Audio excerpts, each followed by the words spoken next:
Vande Mataram students. हमारा topic है राष्ट्रीय आय की अवधारणाएं। राष्ट्रीय आय की 4 अवधारणाएं हम पिछली क्लास में पढ़ चुके हैं। जीएनपी, जीडीपी, एनएनपी और एनडीपी। ये चारों की चारों अवधारणाएं हमने बाजार मूल्य पे पढ़ी है, यानी कि हमने इनकी गणना जो है वो बाजार मूल्य पे की है। लेकिन कोई भी राष्ट्र जो होता है उसके लिए यदि हम राष्ट्रीय आय की बात करें तो वो बाजार मूल्य पे नहीं होती, बल्कि वो फाइंड की जाती है साधन लागत पर। तो साधन लागत इस परिप्रेक्ष्य में बहुत ही महत्वपूर्ण बिंदु बन जाता है। यानी किसी भी राष्ट्र के लिए यदि हम वास्तविक राष्ट्रीय आय की गणना करना चाहें तो हमें पता होना चाहिए कि साधन लागत पर राष्ट्रीय आय क्या है, क्योंकि साधन लागत पर ही राष्ट्रीय आय को परिभाषित किया जाता है। तो वास्तविक राष्ट्रीय आय को साधन लागत पर ही परिभाषित किया जाता है। साधन लागत से तात्पर्य एक वर्ष की अवधि में अंतिम वस्तुओं एवं सेवाओं के उत्पादन के दौरान उत्पत्ति के साधनों को किया गया भुगतान, अर्थात उत्पादन की साधन लागत से है। मतलब क्यों हुआ कि उत्पत्ति के जितने भी साधन हैं, सामान्यतः 4 तरह के साधन होते हैं हमारे पास: भूमि, पूंजी, श्रम और साहस। तो उत्पत्ति के इन साधनों को उत्पादन प्रक्रिया में इनका जो प्रयोग किया गया उसके बदले में जो भी भुगतान किया जाएगा उस भुगतान को सामान्यतः साधन लागत ज्ञात करने के लिए काम में लिया जाता है। तो हमने किया गया उत्पत्ति के साधन भूमि, पूंजी, श्रम और साहस को किए गए भुगतान का योग कर लिया, तो इसे हम क्या बोलेंगे, ये साधन लागत हमें प्राप्त हो जाएगी। तो साधन लागत प्राप्त करने का सिंपल सा सामान्य सा तरीका क्या है कि उत्पत्ति के जो भी साधनों को हमने साल भर में जो कुछ भुगतान किया है उत्पादन प्रक्रिया के दौरान, उसका हमने योग कर लेना है। तो एक छोटा सा काल्पनिक उदाहरण लेके इसको स्पष्ट किया है मैंने, तो आशा करता हूं आपके समझ में आएगा। तो यहाँ हमने एक उत्पत्ति के कुछ साधन लिए हैं और यहाँ मान लिया कि हम एक आर नामक वस्तु का उत्पादन करते हैं, तो उसकी साधन लागत हम काल्पनिक रूप से किस तरह से डिफाइन कर सकते हैं, फाइंड कर सकते हैं। तो भूमि की लागत ले लेनी है हमने। तो भूमि को सामान्यतः भुगतान क्या किया जाता है, लगान के रूप में किया जाता है, जिसे हमने क्या मानना है, क्या बोलते हैं उसे, रेंट बोलते हैं, और इसे हमने ले लिया 100 रुपए। इसी तरह से मजदूर यानी श्रम को जो भुगतान किया गया वेजेज के रूप में, मजदूरी के रूप में, उसे भी हमने 100 रुपए मान लिया। पूंजी की लागत यानी जो ब्याज हम भुगतान करते हैं, इंटरेस्ट हम भुगतान करते हैं, उसे भी हमने यहाँ 100 रुपए मानते हुए ले लिया। साहस की लागत, तो साहस की लागत क्या होती है, यानी कि साहस को भुगतान के रूप में लाभ जो है वो प्राप्त होता है, यानी उसका प्रतिफल लाभ होता है, तो वो भी हमने यहाँ 100 रुपए काल्पनिक रूप से मान लिया। तो उत्पत्ति के 4 साधन थे हमारे पास। चारों साधनों को उत्पादन प्रक्रिया के दौरान जो भी भुगतान किया गया उस भुगतान का हमने क्या कर लेना है, योग कर लेना है, जो कि हमारे पास कितना आ जाएगा, 400 रुपए। तो ये 400 रुपए क्या होता है, उत्पादन की साधन लागत होती है, जिसे हम बोलते हैं फैक्टर कॉस्ट, शॉर्ट में से एफसी के रूप में दिखा दिया जाता है। तो इस तरह से उत्पत्ति के चारों साधनों को जो भुगतान किया गया उसका हमने योग कर लेना है। वो योग ही हमारे पास क्या होगा, साधन लागत के रूप में होगा। अब हमारे लिए समझना जरूरी क्या है, हमारे लिए ये बात समझना महत्वपूर्ण हो जाती है कि साधन लागत और बाजार कीमत में आखिरकार संबंध क्या होता है, यानी इनमें अंतर क्या होता है, किस तरह से हम इन दोनों को अलग करें, या किस तरह से साधन लागत को प्राप्त किया जा सकता है यदि हमारे पास बाजार कीमत है, और यदि बाजार कीमत को प्राप्त करना है यदि साधन लागत है तो कैसे कर सकते हैं। तो इन दोनों के बीच में महत्वपूर्ण फैक्टर जो होते हैं वो 2 प्रकार के फैक्टर होते हैं जो हमने यहाँ लिए हैं। तो वो 2 फैक्टर कौन कौन से हमारे पास आते हैं, एक फैक्टर तो है हमारे पास यहाँ अप्रत्यक्ष कर के रूप में, और दूसरा फैक्टर हमारे पास क्या आता है, अनुदान। तो अप्रत्यक्ष कर और अनुदान, इन दोनों के ही समायोजन से हम साधन लागत और बाजार कीमत में संबंध स्थापित कर सकते हैं। तो अप्रत्यक्ष कर, सामान्यतः आप लोग परिचित होंगे कि कर जो है वो 2 प्रकार के होते हैं हमारे देश में, एक होता है प्रत्यक्ष कर, एक होता है अप्रत्यक्ष कर। तो यहाँ हम केवल अप्रत्यक्ष कर की बात करेंगे, यानी कि इनडायरेक्ट टैक्सेस की बात करेंगे, न कि प्रत्यक्ष कर को लेना है। तो अप्रत्यक्ष कर होते क्या है, वे कर जो जनता से सीधे वसूल नहीं किए जाते, ध्यान देना, वे कर जो जनता से सीधे वसूल नहीं किए जाते, परंतु इनका भार किस पे आता है, जनता पे ही आता है। यानी कि डायरेक्टली कहीं ना कहीं जो है वो प्राप्त नहीं किए जाते हैं जनता से, लेकिन अंतोगत्वा इनका भार जनता पर ही डाल दिया जाता है। जैसे कि यहाँ हमने उदाहरण लिया है उत्पादन शुल्क, आयात शुल्क। तो उत्पादन शुल्क क्या होता है? उत्पादन शुल्क वह शुल्क होता है जो उत्पादनकर्ता उत्पादन की एक इकाई पे भुगतान करता है सरकार को, लेकिन उत्पादनकर्ता यही उत्पादन शुल्क अंत में किससे वसूल करता है? उपभोक्ता से वसूल करता है। यानी कि इसका भार किस पे डाल दिया जाता है? उपभोक्ता पे डाला जाता है। तो डायरेक्टली तो ये उत्पादनकर्ता ने पे किया, लेकिन इनडायरेक्टली ये पे कौन कर रहा है? ये उपभोक्ता चुका रहा है, यानी कि जनता चुका रही है। इसी तरह से आयात शुल्क जो है वो भी इसी में शामिल कर लिया जाता है। अब महत्वपूर्ण चीज क्या आती है कि ये दोनों ही इस प्रकार के कर हैं जो क्या करते हैं? ये कर वस्तु की कीमत में वृद्धि कर देते हैं, क्योंकि जैसे ही उत्पादनकर्ता ने उत्पादन शुल्क चुकाया, वह इसे वसूल करने के लिए इस शुल्क की जो भी प्रति इकाई राशि थी उसे किस में जोड़ देगा? बाजार कीमत में जोड़ देगा। यदि कोई व्यक्ति आयात करता है बाहर से और यदि वो आयात शुल्क का भुगतान करता है, तो इस आयात शुल्क की राशि वो किससे वसूल करेगा? जनता से, यानी उपभोक्ता से वसूल करेगा। तो वो इस शुल्क को किस में जोड़ देगा? कीमत में जोड़ देगा। तो इससे कीमतें क्या होती हैं? बढ़ जाती हैं। तो ध्यान देने की बात क्या है? ये कर कीमतों में क्या कर देते हैं? वृद्धि कर देते हैं। अब हमारा दूसरा महत्वपूर्ण बिंदु जो है वो आता है अनुदान, यानी कि सब्सिडी। बहुत अच्छे से आप लोगों ने इसके बारे में सुन रखा होगा। होती क्या है? ध्यान देना। एक आर्थिक सहायता जिसका पुनः भुगतान नहीं किया जाता। बहुत महत्वपूर्ण बिंदु है कि है तो ये आर्थिक सहायता, जैसे कि ऋण हम लेते हैं वो भी एक तरह से आर्थिक सहायता ही होती है, लेकिन अंतर क्या होता है? ऋण हमें वापस से भुगतान करना पड़ता है और उस पर ब्याज भी देना पड़ता है, लेकिन अनुदान एक इस तरह की आर्थिक सहायता है जिसका न तो पुनः भुगतान करना पड़ता है, न उस पर किसी तरह का ब्याज देना पड़ता है। यह जनता की सहायता या उत्पादन को प्रोत्साहन करने के लिए दी जाती है। तो ये किस लिए देती है सरकार? या तो जनता जो है उसका उपभोग स्तर बढ़ाना हो तो दी जाती है, या उत्पादनकर्ताओं को भी कई बार सब्सिडी दी जाती है, अनुदान दिया जाता है ताकि वो उत्पादन को अधिक कर सके। यानी कि उत्पादन को प्रोत्साहित करने के लिए भी सरकार सब्सिडी का सहारा लेती है। अब समझिए, जैसे घरेलू गैस पर सरकार जनता को अनुदान यानी कि सब्सिडी देती है। आप लोग शायद बहुत अच्छे से इस चीज से परिचित होंगे कि हम जब घरेलू गैस का यानी कि घर पे हम सिलेंडर लेते हैं गैस का, तो उस पे हमें सरकार क्या करती है? सब्सिडी देती है। तो इस सब्सिडी ने किया क्या? जैसे मान लीजिए सिलेंडर यदि 700 रुपए का है तो उसका बिल तो 700 रुपए का ही बन के आएगा, तो हमें प्रारंभ में इसका भुगतान यानी कि इमीडिएटली तो हमें 700 रुपए देने ही पड़ेंगे गैस एजेंसी को। लेकिन कुछ दिनों बाद एक राशि जिस भी व्यक्ति का खाता है यानी जिसके नाम से गैस कनेक्शन है उसके खाते में कुछ राशि वापस आ जाती है। तो वो वापस आई हुई राशि क्या होती है? वो सब्सिडी होती है। तो इस सब्सिडी ने किया क्या? मान लीजिए आपने 700 रुपये भुगतान किया, 50 रुपये मान लीजिए सब्सिडी के आगे, तो आपने कीमत दी कितनी? कितना भुगतान किया आपने? आपने 650 रुपये का ही भुगतान किया। तो हुआ क्या? ये जो सब्सिडी है ये वस्तु की कीमत को क्या करती है? कम कर देती है। तो दोनों में बेसिक अंतर क्या आ रहा है वो थोड़ा सा ध्यान कर लेना आप लोग। अप्रत्यक्ष कर कीमत को बढ़ा देते हैं, सब्सिडी कीमतों को क्या करती है? कम कर देती हैं। ये सबसे महत्वपूर्ण फैक्टर है और इसी बिंदु के आधार पे हमने फैक्टर कॉस्ट और मार्केट प्राइस के बीच का जो अंतर है वो अंतर हमने समझना है। अब हम इसका स्पष्टीकरण समझ लेते हैं, यानी कि दोनों में संबंध क्या होता है। तो सबसे पहले हमने ली है बाजार कीमत। तो बाजार कीमत किस तरह से फाइंड की जाती है या किस तरह से डिक्लेयर की जाती है या किस तरह से बाजार कीमत जो है उसका आकलन किया जाता है। तो बाजार कीमत इजिकल टू बराबर फैक्टर कॉस्ट प्लस टैक्सेस। यहाँ हमने कौन से टैक्स लेने हैं? इनडायरेक्ट टैक्सेस लेने हैं केवल, ये थोड़ा सा ध्यान कर लेना। और सब्सिडी को इसमें से क्या कर दिया हमने? माइनस कर दिया। वहां पे हमने स्टार्टिंग में क्या देखा पढ़ा था कि जो टैक्सेज हैं वो कीमत को क्या करते हैं? बढ़ाते हैं। तो हमने क्या कर दिया? जोड़ दिया। सब्सिडी कीमतों को क्या करती है? कम करती है। तो हमने क्या कर दिया? माइनस कर दिया। सिंपल सा फंडा है। अब यदि हमें फैक्टर कॉस्ट फाइंड करनी है तो किस तरह से फाइंड की जाएगी? तो इसी समीकरण के बेस पे हम क्या कर सकते हैं? फैक्टर कॉस्ट को भी डिफाइन कर सकते हैं।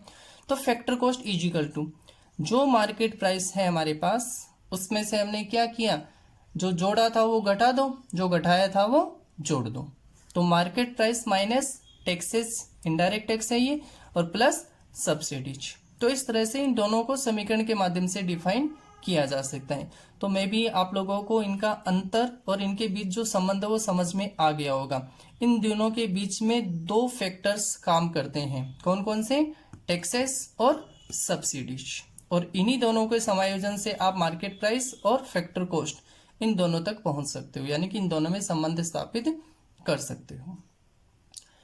फैक्टर कॉस्ट प्राप्त करने के लिए कभी कभी नेट इनडायरेक्ट टैक्स प्रयुक्त किया जाता है। तो कई बार क्या होता है, ये एक शब्द है नेट इनडायरेक्ट टैक्स, ये शब्द भी कई जगह इस्तेमाल किया जाता है। कब, जब फैक्टर कॉस्ट को डिफाइन कर रहे होते हैं या मार्केट प्राइस से फैक्टर कॉस्ट को फाइंड कर रहे होते हैं, तब ये नेट इनडायरेक्ट टैक्स शब्द यूज कर लिया जाता है। तो जहां नेट इनडायरेक्ट टैक्स यूज किया गया है वहां सब्सिडी का कहीं नाम नहीं दिया होता। तो ये नेट इनडायरेक्ट टैक्स जो है वो होता क्या है, तो यहाँ इसको एक समीकरण के माध्यम से मैंने आपको समझाया है। नेट इनडायरेक्ट टैक्स बराबर इनडायरेक्ट टैक्स माइनस सब्सिडी, यानी कि सब्सिडी की जो राशि थी उसको हमने टैक्स की राशि के साथ क्या कर दिया, समायोजित कर दिया। जब हम ऐसा करते हैं तो हमें दोनों को इस्तेमाल नहीं करना पड़ता, हम केवल एक। इस प्रकार नेट इनडायरेक्ट टैक्स जो है वो फाइंड करने के लिए हमने इनडायरेक्ट टैक्स में से सब्सिडी को घटा देना होता है। और जब फैक्टर कॉस्ट फाइंड करेंगे तो हम क्या करेंगे, सीधे ही नेट इनडायरेक्ट टैक्स का इस्तेमाल करेंगे, सब्सिडी और इनडायरेक्ट टैक्स दोनों का नहीं। तो इस तरह से यदि हमें फैक्टर कॉस्ट फाइंड करनी है तो हम क्या करेंगे, फैक्टर कॉस्ट बराबर market price minus net indirect tax. तो अब हमने यहाँ सब्सिडी को कहीं यूज नहीं किया। तो कई बार नेट इनडायरेक्ट टैक्स घटाया हुआ आता है मार्केट प्राइस में से, तो वहां आपको कंफ्यूज होने की जरूरत नहीं है कि यहाँ सब्सिडी गई कहाँ पे, वो सब्सिडी ऑलरेडी समायोजित कर दी जाती है। यदि सब्सिडी ज्यादा है इनडायरेक्ट टैक्स से तो ये माइनस में अमाउंट आ जाएगा, वरना ये प्लस में अमाउंट आता है। तो इस तरह से बड़ी आसानी से इनको डिफाइन किया जा सकता है। अब हम साधन लागत पे जब राष्ट्रीय आय को डिफाइन कर रहे हैं तो हम किस तरह से इन्हें ज्ञात करेंगे, यानी कि इनकी गणना किस तरह से की जाती है।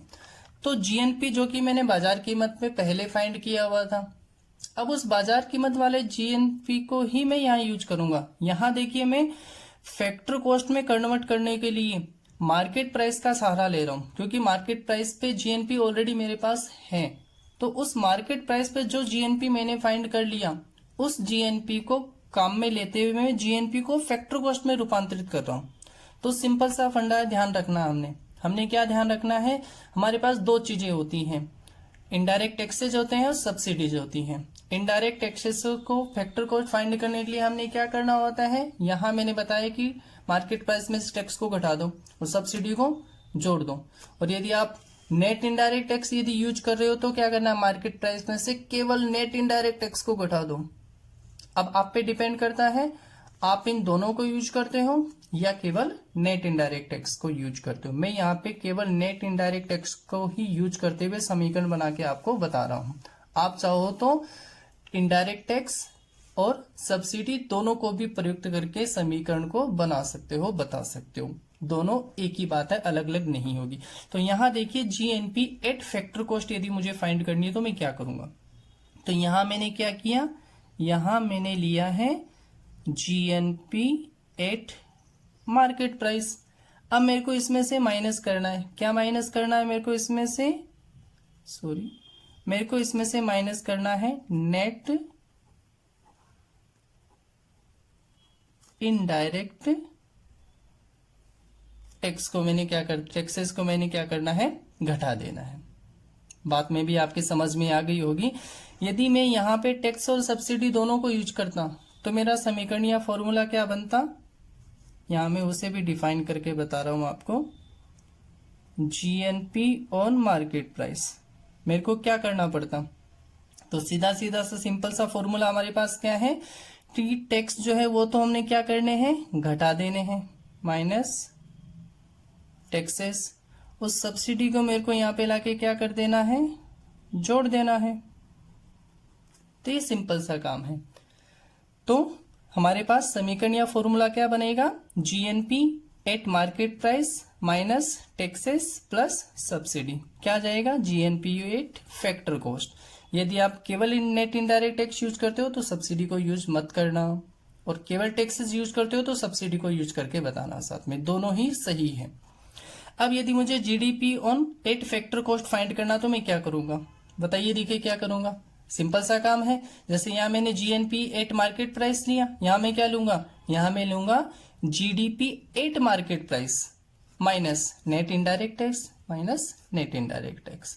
तो ये बाकी के समीकरण आप लोग बनाने की कोशिश करना, सिंपल वे में इसी फॉर्मेट में चलेंगे, कुछ नया नहीं है, कुछ अलग हमने नहीं करना है। अब एक महत्वपूर्ण चीज आती है दोस्तों, वो क्या कि जब हम राष्ट्रीय आय की बात करते हैं तो सामान्यतः अवधारणाएं जो है वो राष्ट्रीय आय का प्रतिनिधित्व करती हैं, लेकिन एक अर्थशास्त्र के स्टूडेंट के लिए बहुत ही महत्वपूर्ण चीज है। कई बार ये कंपटीशन एग्जाम में भी पूछा गया है कि राष्ट्रीय आय जो है, यानी कौन सी राष्ट्रीय आय की अवधारणा राष्ट्रीय आय का प्रतिनिधित्व करती है। तो जब एनएनपी ऑन फैक्टर कॉस्ट की हम बात करते हैं, यानी कि एनएनपी ऑन फैक्टर कॉस्ट, तो एनएनपी ऑन फैक्टर कॉस्ट वास्तव में राष्ट्रीय आय का प्रतिनिधित्व करती है।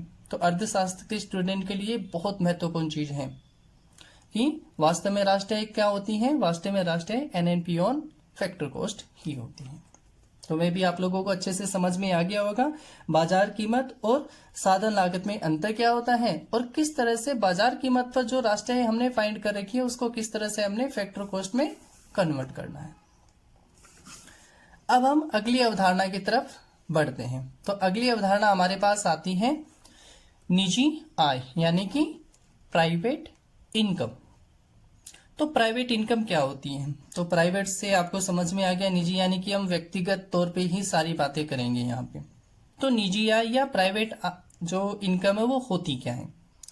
निजी आय से अभिप्राय उस आय से होता है जो निजी क्षेत्र के लोगों को किसी भी स्रोत से प्राप्त होती है, यानी कि निजी क्षेत्र के जो लोग हैं वो किसी भी स्रोत से यदि कोई आय प्राप्त करते हैं, उस आय को ही हम क्या बोलेंगे, निजी आय यानी कि प्राइवेट इनकम बोलेंगे।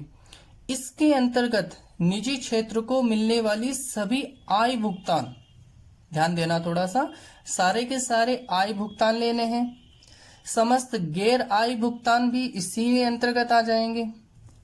इसके अलावा इसमें विदेशों से प्राप्त शुद्ध आय भी शामिल की जाती हैं, यानी कि विदेशों से यदि कुछ भी हमें प्राप्त हुआ है नेट शुद्ध, तो वो भी यहाँ इंक्लूड कर दिया जाएगा। अब यहाँ आय भुगतान गैर आय भुगतान ये होते क्या हैं, तो यहाँ आय भुगतान के अंतर्गत क्या क्या चीजें आती है, ध्यान देना थोड़ा सा, वेतन व मजदूरी, यानी कि यदि कर्मचारी है तो उन्हें सैलरी वेतन मिलेगा, और मजदूर है तो उन्हें मजदूरी मिलेगी। तो ये दोनों चीजें इसमें इंक्लूड हो रही है। किराया जो कि भूमि का प्रतिफल है, ब्याज जो कि पूंजी का प्रतिफल है, लाभ जो कि साहसी का प्रतिफल है। तो इस तरह से हमने जो भी प्रतिफल है वो सारे के सारे यहाँ पे लिए हैं, यानी कि श्रम का प्रतिफल, भूमि का प्रतिफल, पूंजी का प्रतिफल और साहस का प्रतिफल। इसके अलावा मिश्रित आय, अब ये मिश्रित आय क्या होती है, थोड़ा सा आप इसको समझिए यहाँ पे इस पॉइंट को। कई बार क्या होता है दोस्तों कि हम कोई बिजनेस करते हैं, छोटा मोटा कोई भी व्यवसाय करते हैं, जैसे मान लीजिए हमने कोई छोटी सी दुकान की है, तो उस दुकान पे पैसा किसने लगाया, हमने खुद ने लगाया। जो कुछ भी मान लीजिए कुछ भूमि तत्व यदि हमें शामिल भी करना है तो वो भी किसका है, वो भी हमारा है। उस पे मान लीजिए कुछ काम करना है छोटा मोटा, तो उसके लिए मान लीजिए छोटा सा प्रतिष्ठान है हमारा, तो हमने उसके लिए क्या किया, खुद ने ही मेहनत कर लिया, यानी एज ए मजदूर हमने या एज ए श्रम हमने खुद ही काम कर लिया, यानी हमने किसी दूसरे को as a labour as a मजदूर नहीं रखा, हमने खुद ही वहां पे मजदूर का काम भी कर लिया। तो हम एक ही साधन होते हुए सारे के सारे काम कर रहे हैं, यानी कि साहसी भी हम हैं, पूंजीपति भी हम हैं, भूमिपति भी हम हैं और मजदूर भी हम खुद ही बन जाते हैं। तो इस तरह से जो आय सृजित होती है उसे हम न तो वेतन या मजदूरी में अलग से रख सकते हैं, न उसे हम किराया मान सकते हैं, न ब्याज न लाभ, क्योंकि उस सारी की सारी आय में इनका कुछ न कुछ भाग होता है, उसको अलग नहीं किया जा सकता। तो इस तरह के समस्त प्रतिष्ठानों की जो आय उसे हम मिश्रित आय में एक साथ शामिल कर लेते हैं। क्योंकि अलग अलग डिवाइड करना हमारे लिए आसान नहीं होता। तो इस तरह से जो मिश्रित आय थी वो भी यहाँ शामिल कर ली जाती है।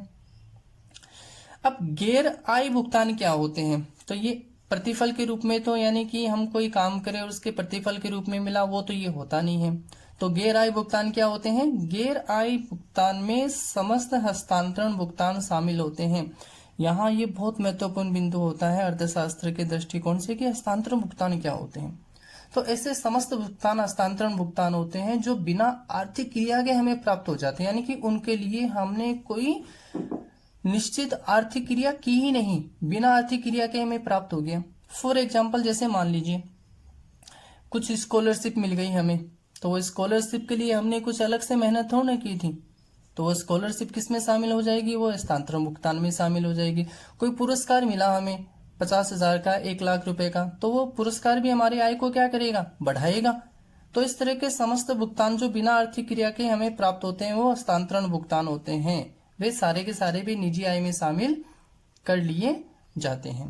तो इस तरह से निजी आय जो है उसमें हमने क्या करना है? समस्त आय भुगतान, गैर आय भुगतान, वो सारे के सारे इसमें शामिल होते हैं। और इसके अलावा यदि विदेशों से भी हमें कोई आय प्राप्त हुई है नेट, वो सारी की सारी आय भी हमें इसमें शामिल कर ली जाती। अब ध्यान यही रखना कि ये 1 वर्ष की अवधि के लिए कैलकुलेट हो रहा है सारा का सारा। अब निजी आय को हम किस तरह से एक समीकरण या सूत्र के रूप में डिफाइन कर सकते हैं? तो देखिए, निजी आय का समीकरण क्या बनता है हमारे पास? तो निजी आय बराबर निजी क्षेत्र को घरेलू उत्पादन से प्राप्त आय, घरेलू यानी कि एक राष्ट्र की सीमा के भीतर निजी क्षेत्र को घरेलू उत्पाद से प्राप्त आय प्लस विदेशों से शुद्ध साधन आय जो कि हमें विदेशों से प्राप्त हुई है, सरकार से चालू हस्तांतरण, गवर्नमेंट से जो हमें हस्तांतरण आय प्राप्त हुई है, शेष विश्व से यदि हमें हस्तांतरण भुगतान कुछ भी प्राप्त हुआ है वो भी इसमें इंक्लूड हो जाएगा। राष्ट्रीय ऋणों पर ब्याज यानी कि जो पब्लिक डेप्ट होते हैं उन पर यदि गवर्नमेंट से हमें ब्याज के रूप में कोई भी राशि प्राप्त हुई है तो ये सारी चीजें हमने क्या कर देनी है? प्लस कर देनी है, जोड़ देनी है। इनका जो योग आएगा वही हमारे लिए क्या होगा? निजी आय होगा, प्राइवेट इनकम होगी। आशा करता हूं आपके समझ में आया होगा निजी आय यानी कि प्राइवेट इनकम होती क्या है। ध्यान इतना ही रखना है, सिंपल सा, जहां से प्राप्त हो रहा है उसे जोड़ दो, ठीक है ना? प्राप्त हो रहा था, हमने जोड़ दी। अब हमारी अगली अवधारणा आती है व्यक्तिक आय, पर्सनल इनकम। तो पर्सनल इनकम होती क्या है? वह आय जो एक व्यक्ति अथवा परिवार 1 वर्ष की अवधि में वास्तव में प्राप्त करता है। ये थोड़ा सा ध्यान देने की बात है कि 1 वर्ष की अवधि में जो उसे वास्तव में प्राप्त होती है वो आय जो है वो क्या कहलाएगी? वो व्यक्तिक आय, पर्सनल इनकम कहलाएगी। अब ये होती क्या है? बहुत ही आसान है, ध्यान देना, बड़ी आसानी से सिंपल तरीके से आपके समझ में आ जाएगी। संपूर्ण राष्ट्रीय आय व्यक्तियों के मध्य आय के रूप में वितरित नहीं की जाती है। इसमें से कौन कौन सी चीजें हैं?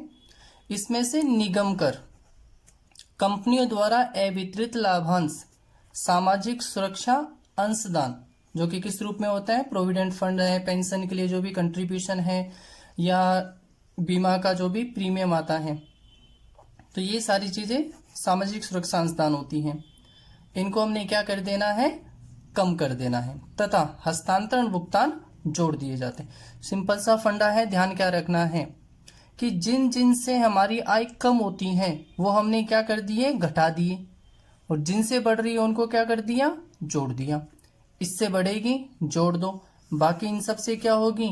कम होगी, तो क्या कर दो? इन्हें घटा दो। तो पर्सनल इनकम के लिए हमने क्या किया? निगम कर। निगम कर क्या होता है दोस्तों? कंपनी जो लाभ अर्जित करती है उस लाभ पर जो कर देती है वो निगम कर होता है। कंपनियां जो लाभ प्राप्त करती हैं वो सारा का सारा लाभ बांटती नहीं, कुछ लाभ अपने पास भविष्य के लिए रख लेती हैं, भविष्य की योजनाओं के लिए रख लेती हैं। वो क्या कहलाता है? अवितरित लाभांश कहलाता है। सामाजिक सुरक्षा अंशदान के मैंने आपको उदाहरण दे ही दिए, ये भी हमारी इनकम में से ही कटता है, बाद में भविष्य में हमें वापस मिल जाता है। हस्तांतरण भुगतान पहले भी बता चुका हूं आप लोगों को, जो बिना आर्थिक क्रिया के प्राप्त होते हैं। पुरस्कार है, आज जो पेंशन मिल रही है, इसी तरह से जो स्कॉलरशिप है, ये सब हस्तांतरण भुगतान होते हैं। तो करना क्या है हमने कि जिनसे वास्तविक प्राप्त आय कम होती है उन्हें घटा देना है और जिनसे बढ़े उन्हें जोड़ देना है। तो इस प्रकार हमने एक सामान्य सा सरल सा एक समीकरण बनाया है वास्तविक आय का, व्यक्तिक आय का। तो व्यक्तिक आय या पर्सनल इनकम होती क्या है? राष्ट्रीय आय माइनस क्या क्या चीजें घटानी है मुझे?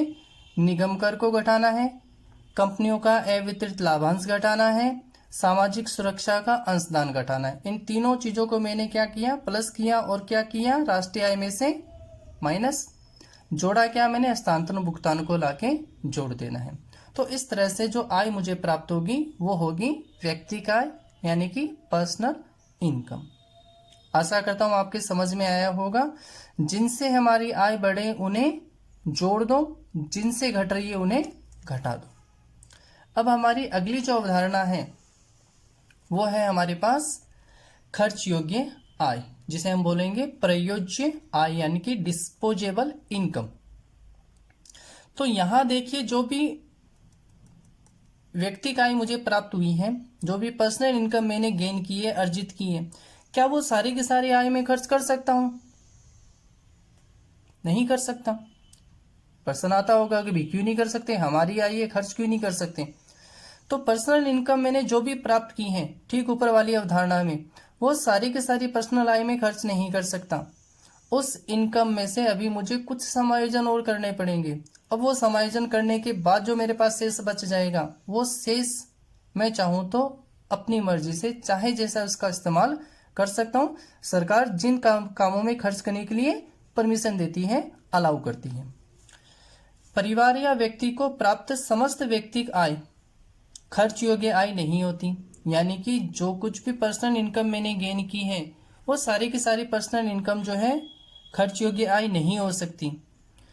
उसे इस आय में से, यानी कि व्यक्ति को क्या करना पड़ेगा? इस आय में से व्यक्तिगत प्रत्यक्ष कर, हम यहाँ डायरेक्ट टैक्सेस की बात करेंगे, तो व्यक्तिगत प्रत्यक्ष कर जैसे कि आयकर है, भवन कर है, ये किसे चुकाने पड़ते हैं? सरकार को। तो जो पर्सनल इनकम हमने गेन कर ली उसमें से आयकर भी हमें देना पड़ेगा सरकार को, भवन कर भी देना पड़ेगा, तो ये प्रत्यक्ष कर हमें चुकाने पड़ेंगे। इसके अलावा उसे कभी कभी कुछ दंड स्वरूप जुर्माना या शुल्क भी देना पड़ सकता है, जिसे वह इसी आय में से भुगतान करेगा। अब दिमाग में प्रश्न आता होगा कि भी ऐसा क्या दंड और जुर्माना हमें देना है जो हमारी पर्सनल इनकम में से देना पड़ेगा? सपोज कीजिए आप मोटरसाइकिल लेके जाते हो, आपके पास लाइसेंस नहीं है, इंश्योरेंस का कागज नहीं है, तो जो ट्रैफिक पुलिस है वो क्या करेगा? चालान काटेगा आपका। वो चालान आप कहाँ से भुगतान करोगे? आपकी जो पर्सनल इनकम है उसमें से भुगतान करोगे। पुलिस आपको पकड़ के ले गई, आपको जमानत के लिए कुछ पैसे जमा करने पड़ेंगे, कि कहाँ से करोगे? पर्सनल इनकम में से करोगे। तो ये सारी चीजें क्या है? जुर्माना और शुल्क हैं, जो हम कहाँ से पे कर रहे हैं? हमारी पर्सनल इनकम में से पे कर रहे हैं। तो ये सारी चीजें हमें क्या करनी है? अलग करनी पड़ेगी।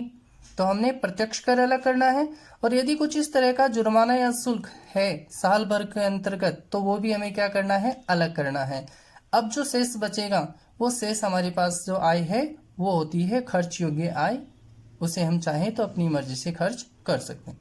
तो इस प्रकार प्रयोज्य आय वह आय है जो समस्त प्रत्यक्ष करों तथा शुल्कों के व्यक्तिगत आय में से समायोजन के पश्चात शेष बच जाती हैं। तो खर्च योग्य आय क्या होती है? कि जो भी हमने व्यक्तिगत आय अर्जित की है उसमें से प्रत्यक्ष कर और जो भी प्रत्यक्ष शुल्क थे वो सारे के सारे क्या कर दो? घटा दो। अब जो शेष बच गया वो होती है हमारे पास खर्च योग्य या प्रयोज्य आय। प्रत्यक्ष कर के बारे में तो आप लोग जानते होंगे कि प्रत्यक्ष कर क्या होते हैं। वे कर जो सीधे ही गवर्नमेंट या गवर्नमेंट के जो भी प्रतिनिधि होते हैं उन्हें भुगतान किए जाते हैं, वो प्रत्यक्ष कर होते हैं। तो इस तरह से हम खर्च योग्य आय प्राप्त कर सकते हैं। अब इसमें हमारे लिए जो समीकरण हमें प्राप्त होता है, यानी हम इसका यदि एक समीकरण या सूत्र के रूप में बताना चाहें तो किस तरह से इसको डिफाइन किया जा सकता है? तो प्रयोज्य यानी कि खर्च योग्य आय बराबर व्यक्तिगत आय माइनस प्रत्यक्ष कर माइनस सरकार की विविध प्राप्ति, यानी कि सरकार हमसे जो भी प्राप्तियां वसूल करती हैं, जैसा कि मैंने बताया आपको, जुर्माना या शुल्क के रूप में। तो प्रत्यक्ष कर घटा दो और इस तरह का कोई भी प्राप्ति सरकार की है, यानी कि हमने सरकार को भुगतान किया है, वो घटा दो। तो शेष आय जो बचेगी वो क्या होगी? प्रयोज्य आय होगी। इस आय को व्यक्ति क्या करेगा? या तो उपभोग कर लो या तो बचत कर लो, या वो चाहे तो इन दोनों में कुछ हिस्सा उपभोग पे खर्च कर दो, कुछ हिस्सा बचा लो के लिए प्रयुक्त कर सकता है। तो इस प्रकार यदि आप प्रयोज्य आय को अलग वे में डिफाइन करना चाहो तो इस प्रकार से भी कर सकते हो। खर्च योग्य आय बराबर उपभोग प्लस बचत, यानी उपभोग पे हमने जो भी खर्च किया, बचत हमने जितनी भी की, दोनों को जोड़ दो तो जो टोटल हमारे पास होगा वही हमारे लिए क्या होगी? खर्च योग्य आय होगी। अब लास्ट और सबसे महत्वपूर्ण अवधारणा आती है हमारे पास, वो है प्रति व्यक्ति आय, पर कैपिटल इनकम, पीसीआई। प्रति व्यक्ति आय को राष्ट्रीय आय में जनसंख्या का भाग देकर प्राप्त किया जाता है। किसी राष्ट्र की अन्य राष्ट्रों से तुलना की दृष्टि से इसे महत्वपूर्ण पैमाने के रूप में प्रयुक्त किया जाता है। बहुत ही महत्वपूर्ण अवधारणा होती है ये। सामान्यतः जो विकसित राष्ट्र होते हैं उनमें तो प्रति व्यक्ति आय को ही महत्व दिया जाता है। भारत जैसे विकासशील राष्ट्रों में हम प्रति व्यक्ति आय को इतना महत्व नहीं देते, हम उपभोग के रूप में जो कैलोरी होती है उसे ज्यादा महत्व देते हैं। तो प्रति व्यक्ति आय जो होती है वो सामान्यतः कुछ राष्ट्रों के बीच में, यदि हमें ये देखना है कि कौन सा राष्ट्र जो है किस राष्ट्र से आगे है या पीछे है, तो वहां पे प्रति व्यक्ति आय को एक पैमाने के रूप में, स्टैंडर्ड के रूप में यूज किया जाता है। ज्ञात कैसे करते हैं इसको? प्रति व्यक्ति आय बराबर राष्ट्रीय आय भाग जनसंख्या, अथवा पीसीआई बराबर वाई, वाई का मतलब राष्ट्रीय आय से है और एन का मतलब जनसंख्या से है। तो इस तरह से हम प्रति व्यक्ति आय को डिफाइन कर सकते हैं। यहाँ देखो दोस्तों, राष्ट्रीय आय को ज्ञात करने का एक और फॉर्मूला हमारे पास आ जाता है। क्या आता है कि यदि आपके पास प्रति व्यक्ति आय है, उसे यदि जनसंख्या से गुणा कर दिया जाए तो हमें क्या प्राप्त हो जाएगी? राष्ट्रीय आय, यानी इनको क्रॉस मल्टीप्लाई कर दो तो y इजिकल टू क्या हो जाएगा? PCI multiply by n. तो इस तरह से भी राष्ट्रीय आय को डिफाइन किया जाता है। तो ये राष्ट्रीय आय की कुछ महत्वपूर्ण अवधारणाएं थी। आशा करता हूं आपकी अवधारणाएं अच्छी तरह से समझ में आई होगी। कुछ भी आपकी समस्याएं रहें तो उन्हें कमेंट में जरूर लिखें, शेयर करें, सब्सक्राइब जरूर करें। थैंक्स।